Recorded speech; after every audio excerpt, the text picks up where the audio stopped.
Good morning, everyone. This is Karma Lichty-Bauman. Thank you for joining us this morning. I do these webinars every Friday morning. The third and fourth Friday mornings, we focus on WordPress. And the first and second Friday mornings, we focus on Photoshop. So this morning, we're going to be looking at WordPress. And as you saw in the emails, we're going to be talking about how to manage your web pages and your web contents. I think this is probably the most, the most topic that I get questions back from my clients. I set up the website for them. I mentioned to them that with WordPress, you'll be able to update your own website. Then, of course, one of the first questions I get is how do I update my web pages, or how do I manage the content on my website? Now, I'm not going to be going into blogging per se this morning. This is more about just editing pages on your website, or it will certainly apply to editing posts on your website as well. So I want to talk about what pages you need on your website. There's 3 common pages almost on every website, and then how to organize your web pages, and then how to edit your contents. All right, just a little bit more about myself before we jump into the actual presentation and demonstration this morning. I've been using WordPress for many years. I was actually originally an HTML, CSS kind of gal way back when. Went into and used Dreamweaver for a number of years, and then finally jumped on the WordPress bandwagon, I would say 7 or 8 years ago now. And one of the reasons I did jump on that bandwagon is the very topic we're talking about this morning, which lets my clients able to update their own website. It saves them having to wait for me to respond or fit it to my schedule. They simply log into WordPress and do the updates themselves. And I have found that they really, really like that. And I also have found that I really like that too. Excuse me. And anybody that is familiar with word processing will be able to use, I'm sorry, excuse me, be able to update their own web pages. Now, they may not be able to actually add their own web pages. They may not want to do that. That is also very easy to do in WordPress. But you'll find that they like being able to update their own content. So I'm hoping some of those clients are on the webinar this morning so we can go through this again. And if you have any questions, don't hesitate to ask. All right, with that, let me share my screen and we'll get into the presentation of this webinar.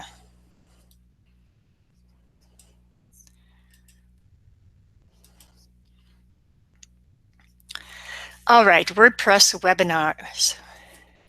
As I mentioned this morning, we're going to talk about managing your pages / content of your website. I should mention, I forgot to go through some logistics here. You'll see the video there on your page. Below the video is a little form. If you have any questions as you go through this webinar, don't hesitate to fill out the form. I love hearing from you. I love interaction. So if there's any questions or comments that you have, quickly fill out that form. Click send. It will come to my side of things. I will notice it on my end, and I will certainly address any questions that come up, and would enjoy addressing any questions that do come up. All right. As I mentioned, the content we'll be covering this morning. I first want to start with 3 pages you need on your website.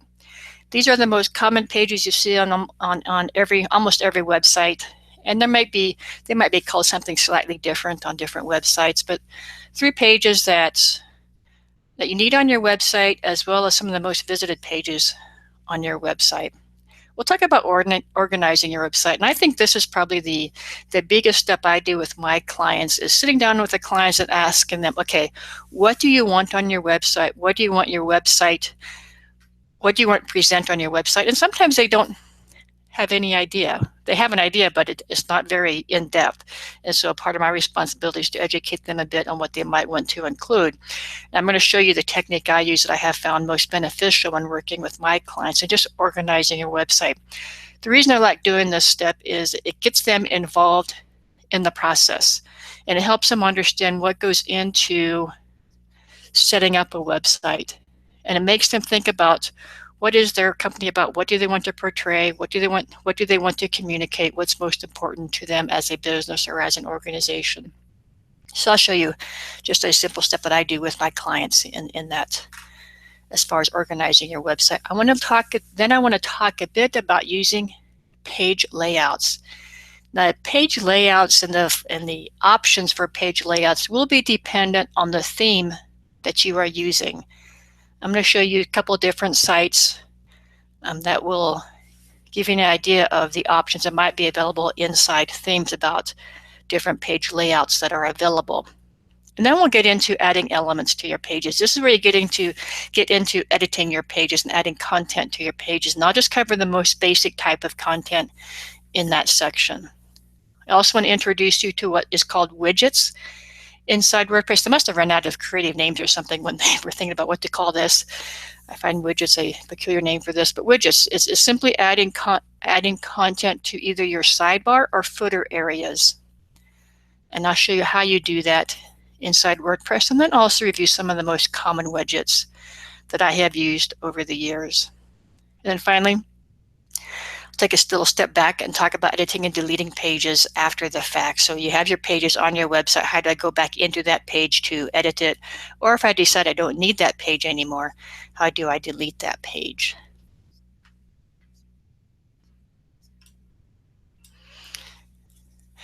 Yes, there's a question there about adding images to your pages and then aligning those images with content, and I will certainly be reviewing that with you this morning.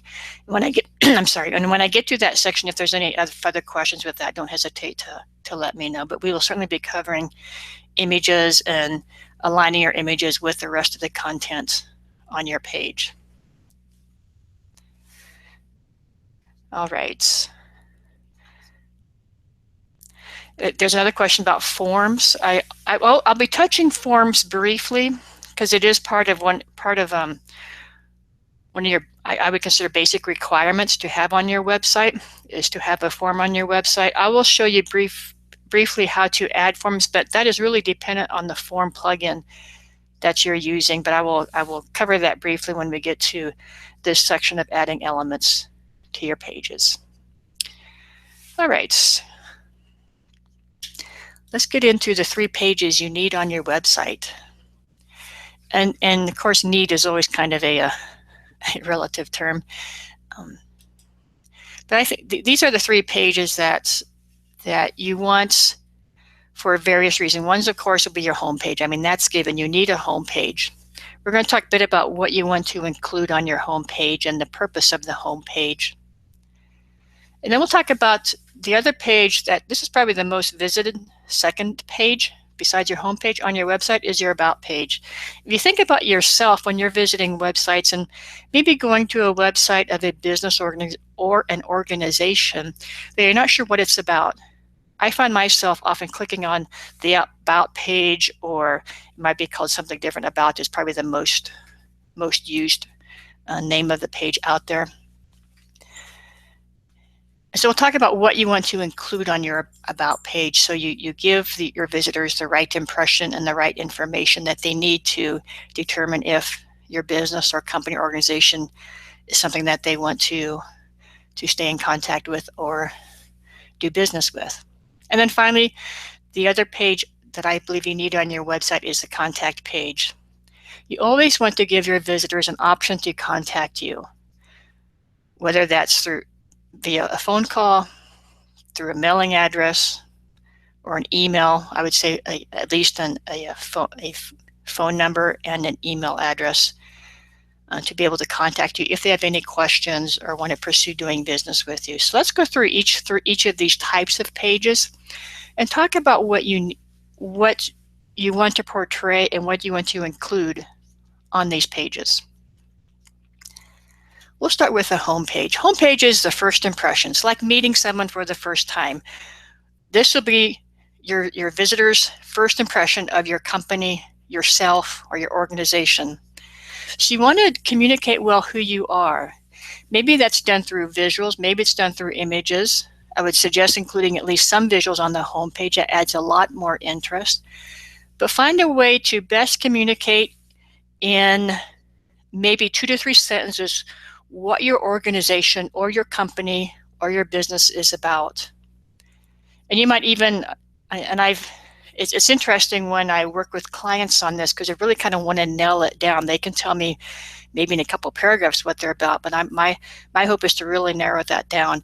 I have also found sometimes it's very, very effective to communicate what you're about by including what I will call a slideshow at the very top of your home page. So there's visuals behind brief sentences or text about what you're about, and that's, I have found, really draws the visitor into your website and piques their curiosity. And that's one of the goals of your homepage, is to pique their curiosity so they dig a bit deeper onto their site about what your company or business is all about. There are 3 questions that you want the homepage to address. You want to address, what is this? So what is this company about? What is this business? Why is this website here? What can they do for me?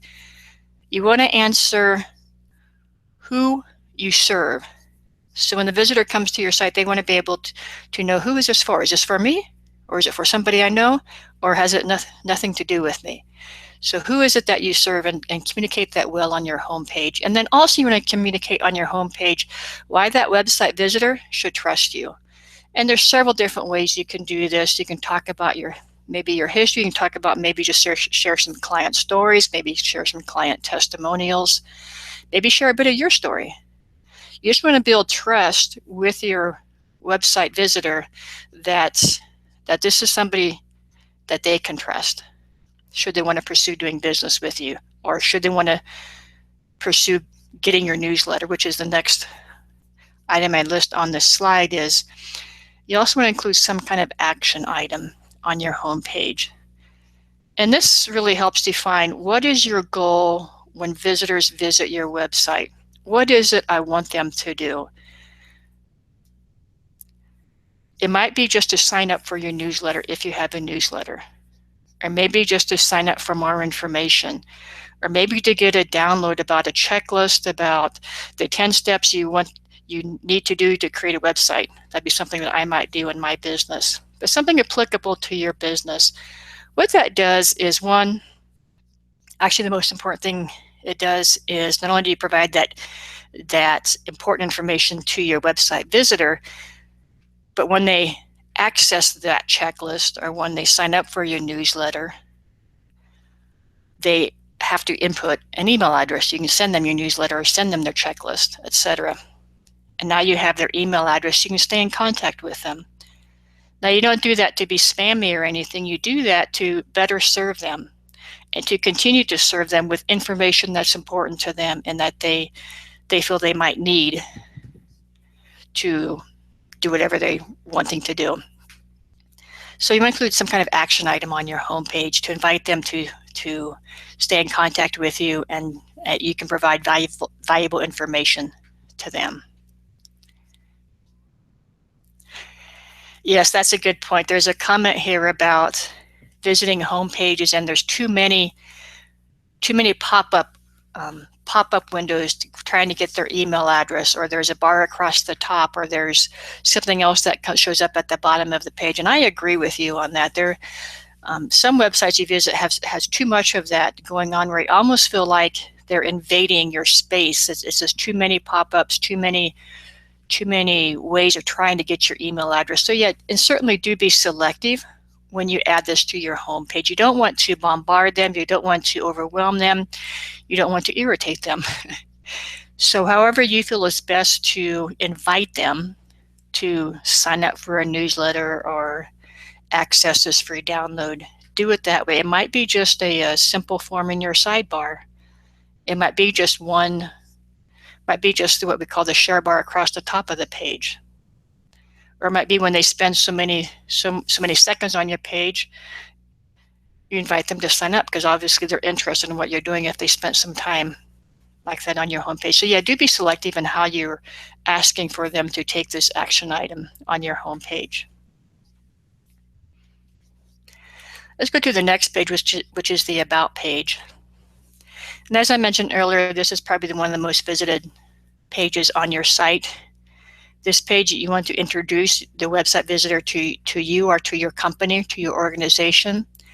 But don't make it just about you or about your company or organization. Make it about them as well. Make it about your website visitor. So if you're serving, say in my case, maybe I'm serving potential small businesses that need a website, I might say something, do you feel overwhelmed in even thinking about getting a website? Or do you feel overwhelmed when considering how to update your website or what to put on your website? So I'm bringing them into the story so they understand who I serve. Then you also want to share your company's unique identity. What is it that you do that nobody else does? Or maybe it's how you do it. You can communicate this in several different ways. Share a story, how your product or service changes lives. You might include testimonials, might include a video, maybe in video showing what you do, or maybe it's a video of you walking them to your website, and maybe just giving a brief introduction about what you do or what your company does. Or it might be you introduce them to your team, and maybe you have your team members on your About page with a brief bio for each team member. So you can do that in several different ways. You want to do it invitingly. You want to do it where you're continuing to build that trust with your website visitor. And finally, the third page that's needed on every website is a way for the website visitor to get a hold of you or to contact you. Usually that's done by at least a contact form. On the contact page, you might include a phone number, an email address, and or even a mailing address. And just to cover other pages that will be on your website really depends on your sector that you're doing business in. You might, or what your business is about. You might have some products page or pages. You might have a service page or pages. You might highlight projects. And it depends on who you serve and what type of business you are in. Then what I would consider types of pages that you might have on your website are sales pages or landing pages. Again, this is where you're inviting them to purchase a service or a product, and you're using these types of pages to do so. Those are, I would call, secondary pages. First, I would focus on just the content of your normal website, and then eventually you would also add sales pages or landing pages. Organizing your site. And I have found the best way to do this with clients is to draw it out. And I do this type of drawing that you see here. It may not be quite this formal. It might just be on a piece of paper that I have in front of me as I'm discussing with the client. So we draw some kind of chart out or flow chart out on how they want to present the information about their company on their website.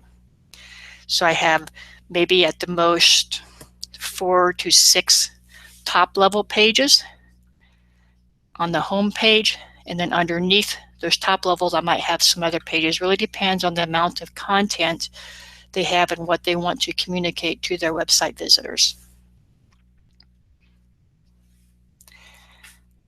Yeah, there's a question that comes in here. I had a client who has lots of PDFs. Those PDFs are probably either PDFs about a product or a service they do or something they offer.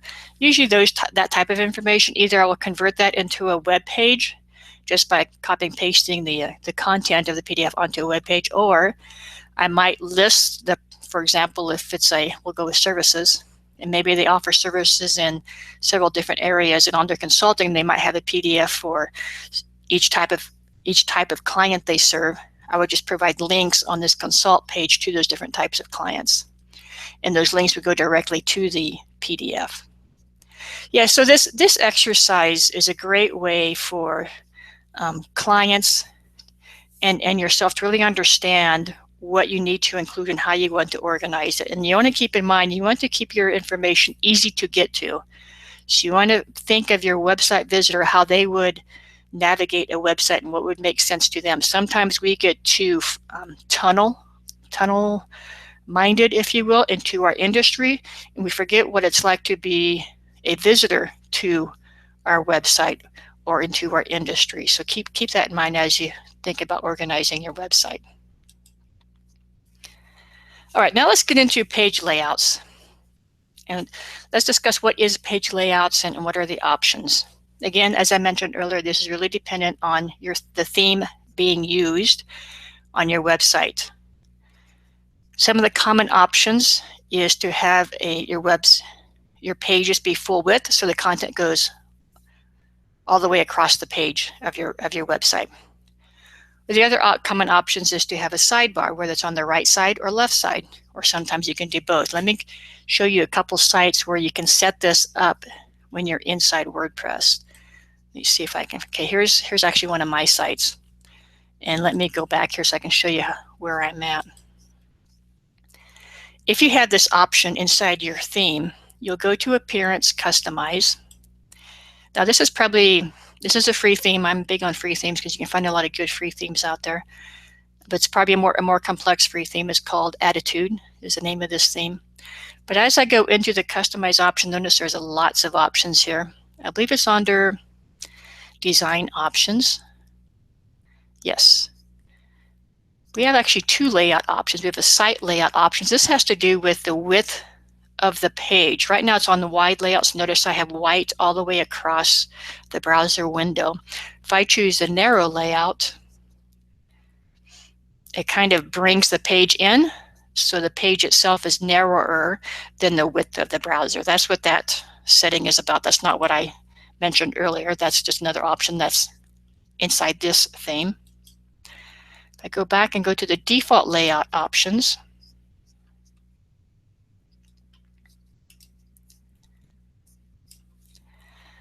and notice here are the options I mentioned earlier. The right sidebar, I'm going to just click on this. I don't know if I had these set up or not, so you can just see what they look like here in the preview area. If I choose to do a right sidebar, and this page isn't set up to have it right now, let me see if I can go into,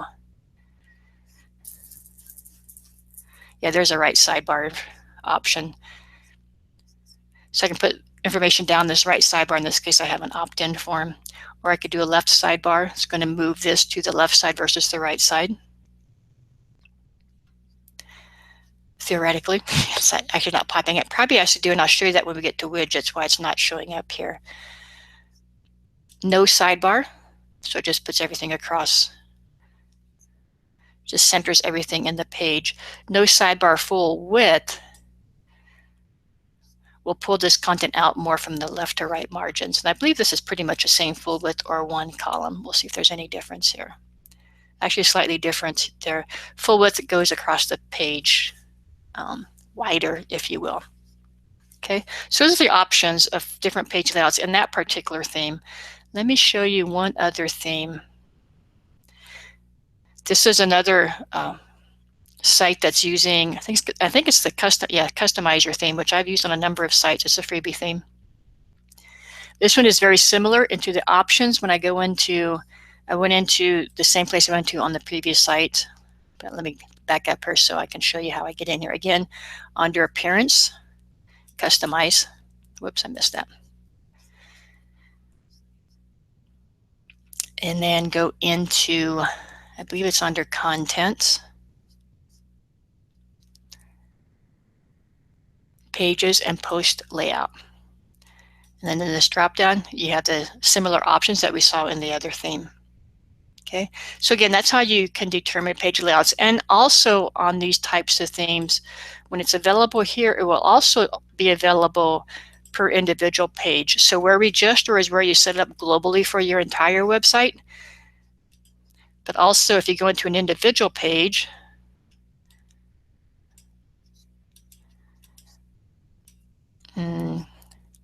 actually, I'm not seeing it on this particular thing. Here we go. On the individual page, you'll have layout options as well, and you can change it just for that one page if you want to do something different than what you've been doing on the entire site. So that's how you can affect page layouts.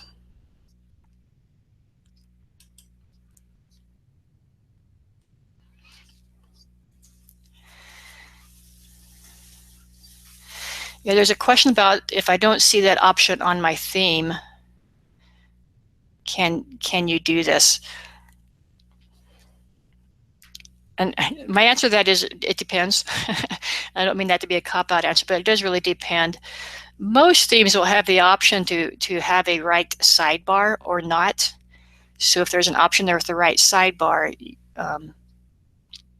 you'll be able to have that or not have that. Sometimes, and I think it's probably been a while since I saw this, so it's probably not as common anymore.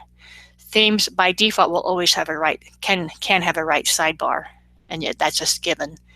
And most themes I've worked with will initially at least have a right sidebar, but the full width is very common anymore.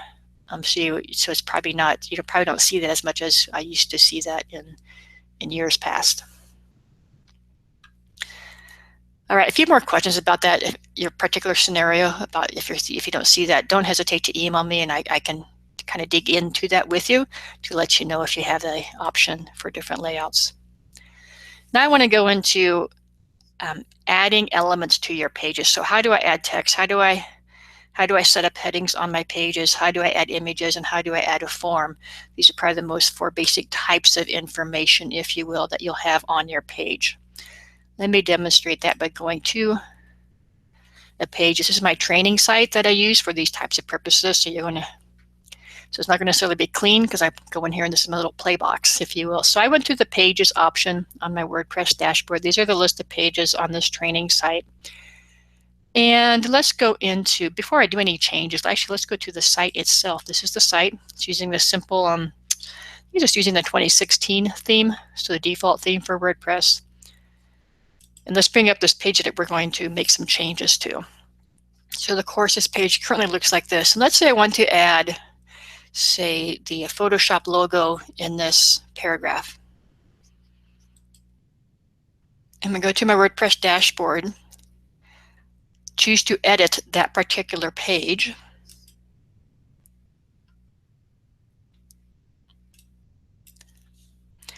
And again, this is what your editing window looks like when you're inside WordPress. It looks a lot like Microsoft Word or any kind of word processing program. You have your options across the top, different formatting options, and you simply click and enter your information. Before I add an image, let me show you a couple other things. Let's say I offered another course in, what should I do? A course in website design. This course covers website design, etc., etc. If I want to make this a heading, website design, I simply highlight that. Now I do have a plugin installed called Tiny MCE Advanced. That gives me more icons across here, so you may or may not see all these icons. If you don't see these icons, you will have the format option where you can do the same thing. Format, headings, and then give this some heading.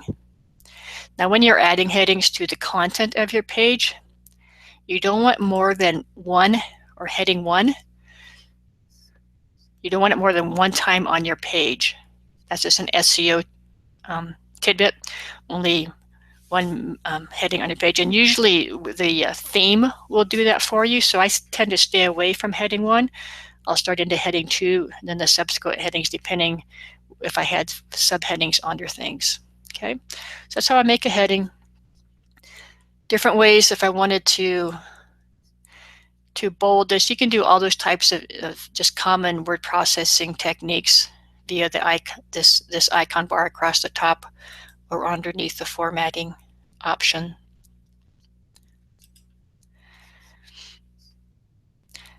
Another common question I get when we're inside here editing content on a web page is anytime you hit return, it's going to do what we call a paragraph break. So it goes down, it adds a double line or adds a space between paragraphs. If I don't want that space, if I hold down Shift Enter, it only goes down 1 line. Okay.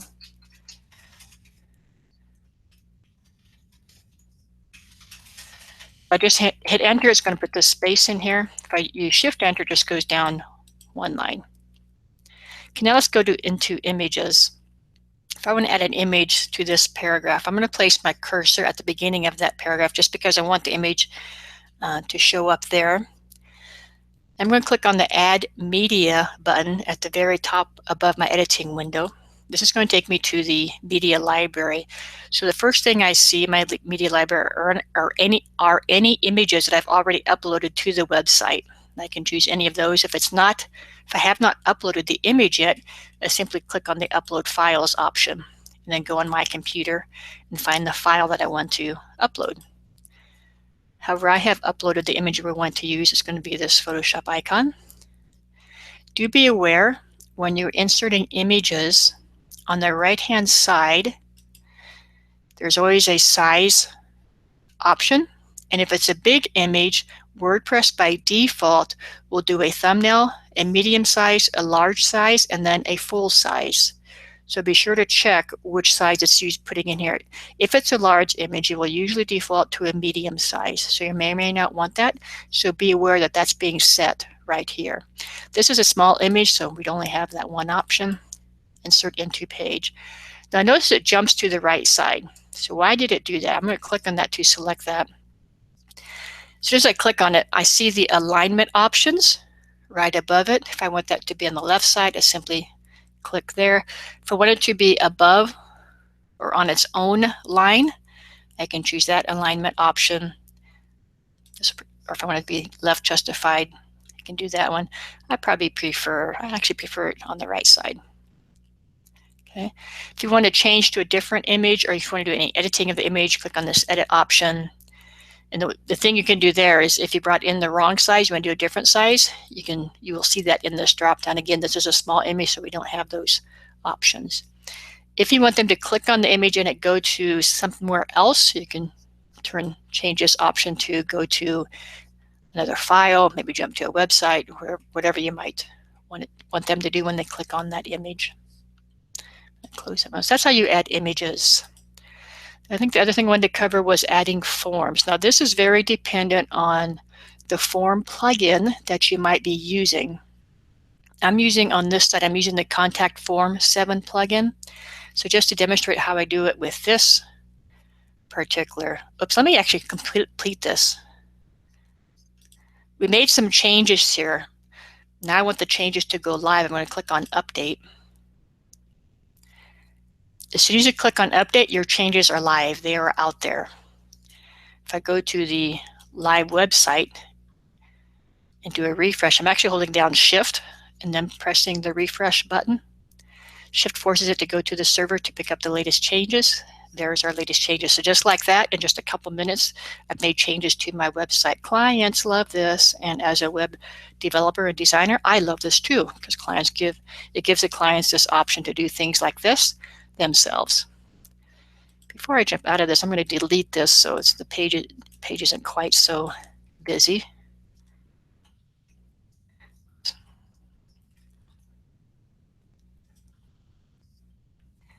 Then we'll jump into adding forms to the website. So I just remove that. So I'm going to go here and refresh this page. And I do this, and I would encourage you to do the same. Whenever you make an update, go check that page live to make sure it looks like we expect it to. All right, now let's go to look at how Contact Form 7 does forms. So this is the plugin I'm using. You'll need to install some kind of plugin to get forms on your website. I reviewed that. If you go back to several weeks ago, I did a webinar. We did actually 2 webinars on forms, and I cover, I think, 3 different form plugins. So feel free to review that webinar for more information about plugins to do forms. The way this one works is there's a short code in that, and this is true probably with all form plugins. You'll be given a short code. You simply select that short code and copy it, and then you go back onto the page that you want to put this on. In this case, it's called the Contact Us page. And you copy that short code in there, which is what this here is. So if I go to the website and click on my contact page, I see that form. Okay. Again, I'm not going to spend time on how to create that form. I'm focusing more on adding this form to your web pages. But if there's interest in that, of how to create different forms, let me know, because we can certainly spend a webinar in just learning how to do forms as well. All right, let's jump back to the slideshow to make sure I've covered everything I promised. Yeah, text, headings, images, and forms. I want to move now into widgets. Widgets is the information you see sometimes on the right side of the page and or the bottom of the page. Let's go back to the site that we're working on and kind of just explore this a little bit.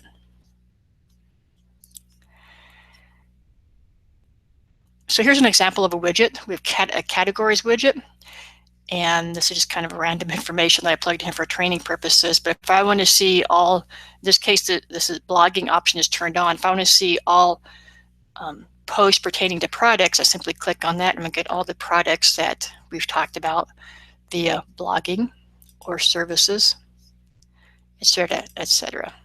Okay, so that's an example of a widget. We don't have anything on the bottom here. I think this theme, yeah, here's an example. On the home page, we do have some widgets at the bottom. So here's an example. I think we can have 2 columns of widgets at the bottom.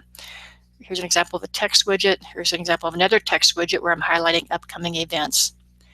So let's go back to here. These are different types of widgets that come with WordPress. I often will install a plugin to get more widget options.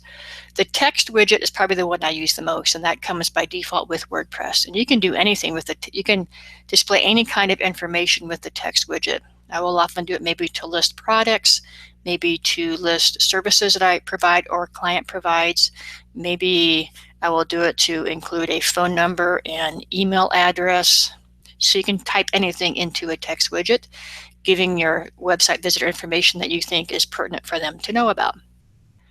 Another type of widget is a menu widget, where you actually say if I'm within a, maybe I go to the services page, and then I have a menu set up to list all the different kinds of services that I provide. So they can click on the service they're interested in to get more information. And the menu just shows up as a list. So it's just a list of the different, in this case, services on the right side. Yes, and there's a question about how to do that. You do have to set up a menu to do that, and I don't know if I've covered menus yet or not. I think I do cover menus in a future webinar, so I'll make sure to cover that in some future webinar, how to set up a menu that will give you the flexibility to use that menu in a widget. Another common widget is if you're using the blogging option in WordPress, is to show your recent posts. So it gives them quick links to go to your most recent post. The one that we saw on this training website was a categories widget, where they could go into the different categories to get the post pertaining to those categories. There's also a search widget, which can be used a lot. The reason I have a question mark next to that is the what's the word I want to use? How well it works is kind of questionable, and there is, if you do any kind of research on the WordPress search option, you'll often see recommended other plugins that will do the same thing but have better results. That's the word I want. The results of the built-in search function is questionable, but you can install other plugins that will do the same thing but give you more thorough and better results. All right, let me go to the next slide before I go into the demo of this, because I list some other types of widgets, and these are widgets you can get as plugins. There's a social media widget, which I've used on a number of sites.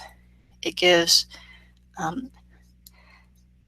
me an option to show the client's social media links, whether they're on Twitter, Facebook, Pinterest, Google+, etc. I've also used the image widget, which is simply that. It just lets me add an image to the right sidebar. This might be an image of a product. This might be an image of serving a client. It might be an image that's a call to action, where you're asking them to click on this to go get something. Other types of widgets that you might see on sites and that you might have seen over and over on some sites, the use of ads on the right sidebar, Google ads, or it might be affiliates that they're showing images from. A newsletter sign up might be another type of widget. You can also show your most recent posts from Facebook or Twitter and put them on your website. And there's also the search plugin, which I had mentioned earlier. Let's go back into our training site and let's look at widgets. So I went to Appearance. Under Appearance are widgets. And most of the widgets you see here are the default widgets. I've added just a couple. Social media is one I've added. Image is another one I've added. Then to use the widgets, notice I have, in this theme, has 3 widget areas, and that will be common on any theme. On the right side here will be your widget areas, and a theme will define your widget areas. So we saw the categories widget. Let's add another widget. Let's say I want to add an image widget. So I simply click and drag and place that widget where I want to be in the sidebar. In this case, I'll put it below categories. And then because this is an image widget, I have an option to go select an image. And let's say I want to show these, are they sunflowers? That, and since it's on the, hope this isn't too big. I don't want that in there. Actually, I'm concerned about being too big, so let's just do a smaller image like this Adobe Premiere one. And insert into widget. Now with this particular widget, I can add a caption, I can have a link so when they click on it, they jump somewhere, etc., etc. We'll click Save. Now when we go to this website, I'm going to close this to collapse it, and do a refresh. Let me actually get rid. So there's the way it used to look on our sidebar, just in one widget. If I do a refresh, now the image shows up. Okay. It also has a title, and that's there by default. If I go back in here, here's where you can change the title.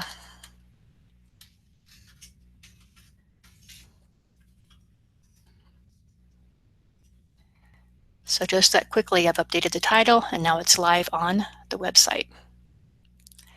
So that's an example of an image widget. Let me show you the text widget. We'll add the text widget to maybe this. Actually, we're going to add the text widget to here. So we have 2 widget areas called Content Bottom 1 and Content Bottom 2. So these appear at the bottom of content on posts and pages. And we saw this on our home page. We saw these 2 widgets in the first column at the bottom. Let's add some information on the other column. So I'm going to go over here and find my text widget. Simply click and drag it over here. Let's say I want to list some upcoming training sessions. And you would plug in information here, pertinent to your information. And I might say September .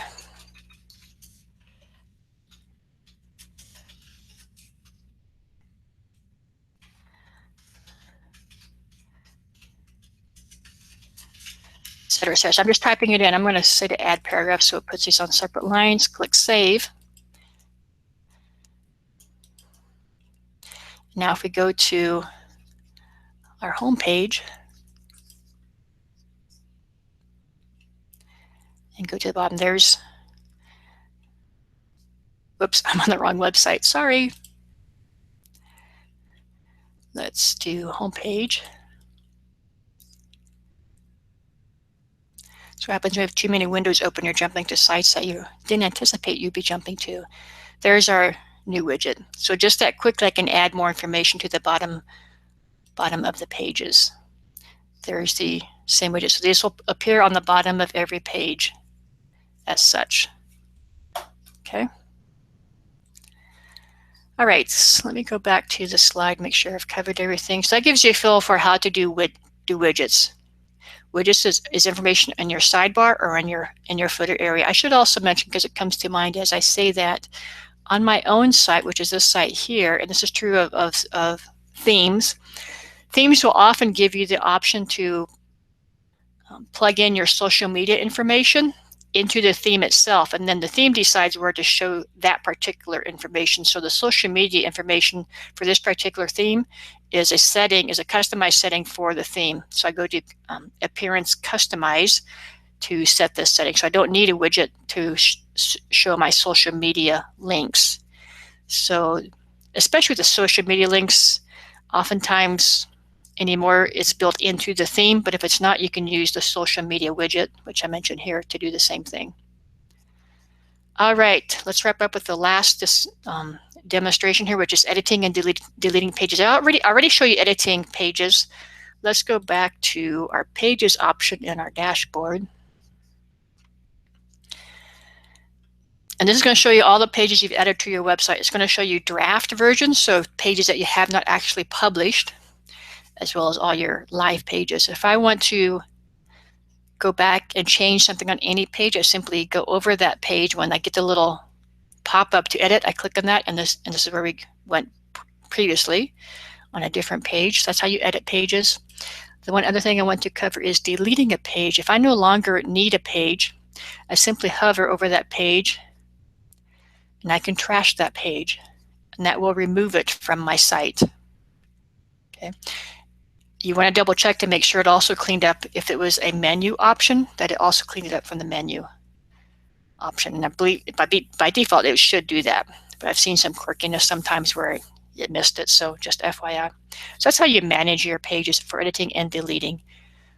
And to add a new page, simply click on Add New, give it some name, the content in here. And I'm not going to do this, but then you simply click Publish. And depending how you have your menu set up, it will show up automatically, or you may need to go to your menus options under Appearance to add it to your menu. Okay, and we will cover menus at some point in future webinars. Yes, there's a question there about menus, and we'll explore this deeper and actually show you, but for now I'll just explain it. When you update your menus, you can have what we call levels of menus. So you can have a top level, then you can have a secondary level, and even inside the secondary level you can have a third level. That is somewhat dependent on your themes, but at least 2 levels are usually available inside themes. So you can include some drop-down options when they hover over. I think I have an example of this. If we go to our training site here, when I hover over About, I get a drop-down, and that's set up through the menus for this particular theme. And that's fairly easy to do, and I'll show you that when we do the menus webinar. All right, any other questions or comments about anything we covered this morning? Wonderful. You are very welcome. All right, so just a quick recap about what we covered this morning. Talked about the 3 pages you need on your website.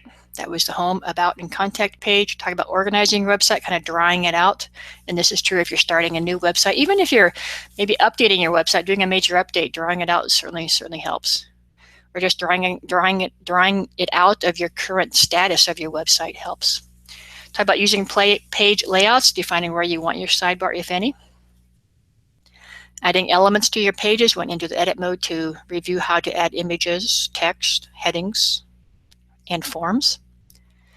We were introduced to widgets, so putting information in the sidebar and or footer areas. And then just in general, how to manage your pages, editing and deleting pages and adding new pages. All right, I don't see any other questions coming in.